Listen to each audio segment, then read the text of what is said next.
Hello everyone, সবাই কেমন আছো? আশা করি সবাই ভালো আছো আর আমিও খুব ভালো আছি। তো সকাল সকাল বাড়িতে পুজো দিয়ে রেডি হয়ে যাচ্ছি এখন সতীমার বাড়িতে পুজো দিতে।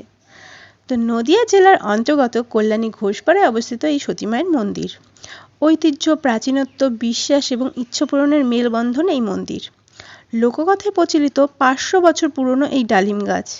এই ডালিম গাছের পাতা সবসময় এমন সবুজ থাকে, কখনোই মরে যায় না। দোলের সময় এই মন্দিরকে কেন্দ্র করে এক বিরাট মেলার আয়োজন করা হয়। দূর দূরান্ত থেকে বহু মানুষ এখানে আসে। এই মেলায় দোলের আগের দিন থেকে পরপর 3 দিন ধরে চলে বাউল ও কীর্তন গানের আসর। ভক্তরা এসে এই ডালিম গাছতলায় পুজো দেয় আর এই ডালিম গাছতলার আশেপাশে অনেক ডালি বিক্রি হয়। যেই ডালির মূল প্রসাদ হলো মাটির সরার মধ্যে খই আর বাতাসা। আর এইটা হচ্ছে তোমার মনের মধ্যে যেই আশা আছে সেই আশা নিয়ে তুমি যদি এই ঘোড়া বাঁধো, সেই মনস্কামনা তোমার পূর্ণ হবে।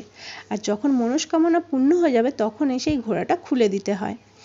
খুবই জাগ্রত এই মন্দির। লোককথায় প্রচলিত সতীমা নাকি এই ডালিম গাছের তলায় বসে সাধনা করতেন।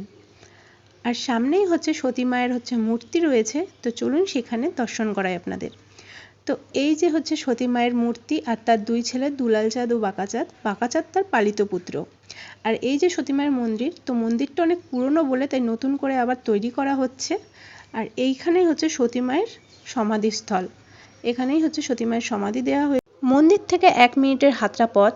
এই যে হিমসাগর পুকুর, এই পুকুর থেকেই নাকি সতী মা স্নান করে ওই ডালিম গাছের নিচে বসে সাধনা করতেন। এই ভক্তরা এখন হিমসাগরে স্নান করে গন্ডি কেটে ওই ডালিম গাছ তলে গিয়ে পুজো দেয়। সতী মায়ের প্রকৃত নাম ছিল সরস্বতী দেবী। পরবর্তীকালে ভক্তরা তাকে সতী মা আখ্যা দিয়েছিলেন। এভাবেই সতী মায়ের মাহাত্ম্য প্রচলিত হয়ে আসছে লোকমুখে। জয় সতী মার।